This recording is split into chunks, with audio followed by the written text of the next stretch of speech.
No, mis puudutab Euroopa Liidu edasist laienemist, siis on kokku lepitud, et 1.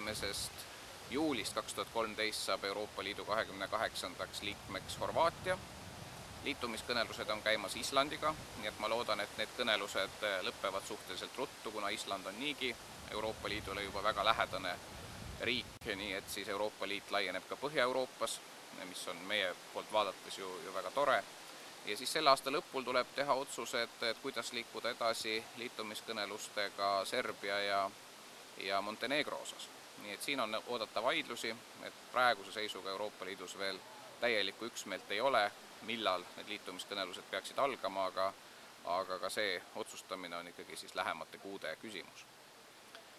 Mis puudutab olukorda Afganistanis, et siis rahvusvaheline eesmärk on see, et aastaks 2014 oleks siis olukord Afganistanis julgeoleku mõttes juba niivõrd stabiilne ja kohalik armee ja politsei suudaksid seda nii hästi kontrollida, et rahvusvahelised lahinguüksused võiksid suures osas lahkuda.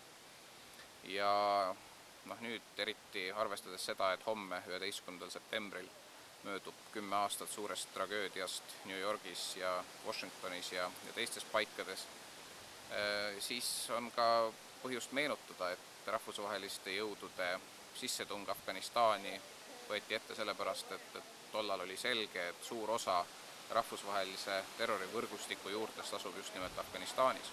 Ja Afganistanis kujunenud olukord oli selge oht, nagu näitas seesama New Yorgi kaksiktornide ründamine tegelikult kogu maailmal. Nii et ka nüüd on ikkagi eesmärk see, et Afganistan saaks iseendaga hakkama, suudaks piisavalt kontrollida olukorda riigi sees nii, et ta ei ohustaks enam teisi. Nii et ka meie panus, ka kõigi teiste riikide panus Afganistanis on suunatud sellele, et see riik siiski paigutuks enamiku maailma riikide sekka, kes suudab oma territooriumil toimuvat ikkagi ise kontrollida ja teha seda siis piisavalt efektiivselt, et selles riigis toimuv ei oleks heaks baasiks terrorismile ja selle kaudu ka teisi ei ohustaks.